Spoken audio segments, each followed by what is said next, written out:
Évangile de Jésus-Christ selon saint Marc, chapitre 5. Ils arrivèrent sur l'autre rive, de l'autre côté de la mer de Galilée, dans le pays des Géraséniens. Comme Jésus sortait de la barque, aussitôt un homme possédé d'un esprit impur s'avança depuis les tombes à sa rencontre. Il habitait dans les tombeaux et personne ne pouvait plus l'attacher, même avec une chaîne. En effet, on l'avait souvent attaché avec des fers aux pieds et des chaînes, mais il avait rompu les chaînes, brisé les fers, et personne ne pouvait le maîtriser. Sans arrêt, nuit et jour, il était parmi les tombeaux et sur les collines, à crier et à se blesser avec des pierres. Voyant Jésus de loin, il accourut, se prosterna devant lui, et cria d'une voix forte. « Que me veux-tu, Jésus, fils du Dieu très-haut ? Je t'adjure par Dieu, ne me tourmente pas. » Jésus lui disait en effet, « Esprit impur, sors de cet homme. » Et il lui demandait, « Quel est ton nom ?» L'homme lui dit, « Mon nom est Légion, car nous sommes beaucoup. » Et il suppliait Jésus avec insistance de ne pas les chasser en dehors du pays. Or il y avait là, du côté de la colline, un grand troupeau de porcs qui cherchait sa nourriture. Alors les esprits impurs supplièrent Jésus, « Envoie-nous vers ces porcs, et nous entrerons en eux. » Il le leur permit. Ils sortirent alors de l'homme et entrèrent dans les porcs. Du haut de la falaise, le troupeau se précipita dans la mer. Il y avait environ 2000 porcs, et ils se noyaient dans la mer. Ceux qui les gardaient prirent la fuite, ils annoncèrent la nouvelle dans la ville et dans la campagne, et les gens vinrent voir ce qui s'était passé. Ils arrivent auprès de Jésus, ils voient le possédé assis, habillé, et revenu à la raison, lui qui avait eu la légion de démons, et ils furent saisis de crainte. Ceux qui avaient vu tout cela leur racontèrent l'histoire du possédé et ce qui était arrivé au port. Alors ils se mirent à supplier Jésus de quitter leur territoire. Comme Jésus remontait dans la barque, le possédé le suppliait de pouvoir être avec lui.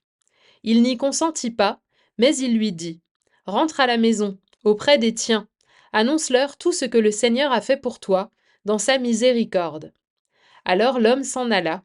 Il se mit à proclamer dans la région de la Décapole ce que Jésus avait fait pour lui, et tout le monde était dans l'admiration.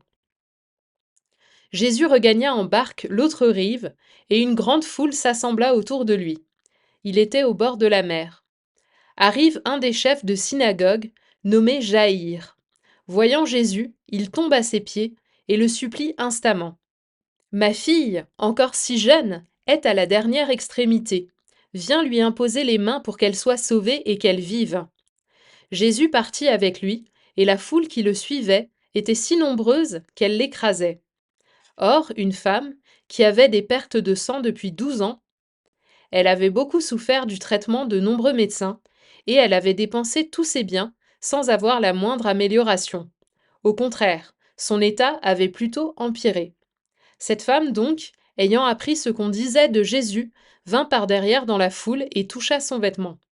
Elle se disait en effet, « Si je parviens à toucher seulement son vêtement, je serai sauvée. » À l'instant, l'hémorragie s'arrêta, et elle ressentit dans son corps qu'elle était guérie de son mal. Aussitôt Jésus se rendit compte qu'une force était sortie de lui. Il se retourna dans la foule, et il demandait, « Qui a touché mes vêtements ?» Ses disciples lui répondirent, « Tu vois bien la foule qui t'écrase, et tu demandes, « Qui m'a touché ?»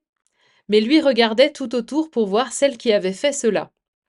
Alors la femme, saisie de crainte et toute tremblante, sachant ce qui lui était arrivé, vint se jeter à ses pieds et lui dit toute la vérité. Jésus lui dit alors, « Ma fille, ta foi t'a sauvée. Va en paix et sois guérie de ton mal. » Comme il parlait encore, des gens arrivent de la maison de Jaïr, le chef de synagogue, pour dire à celui-ci, « Ta fille vient de mourir. À quoi bon déranger encore le maître ?»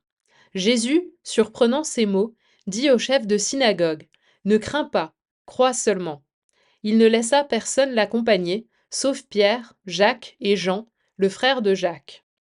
Ils arrivent à la maison du chef de synagogue.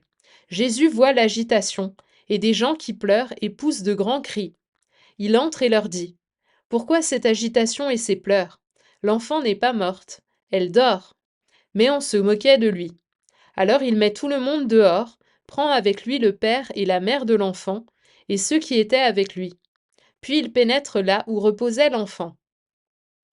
Il saisit la main de l'enfant et lui dit Talitha koum, ce qui signifie Jeune fille, je te le dis, lève-toi. Aussitôt, la jeune fille se leva et se mit à marcher. Elle avait en effet 12 ans. Ils furent frappés d'une grande stupeur. Et Jésus leur ordonna fermement de ne le faire savoir à personne. Puis il leur dit de la faire manger.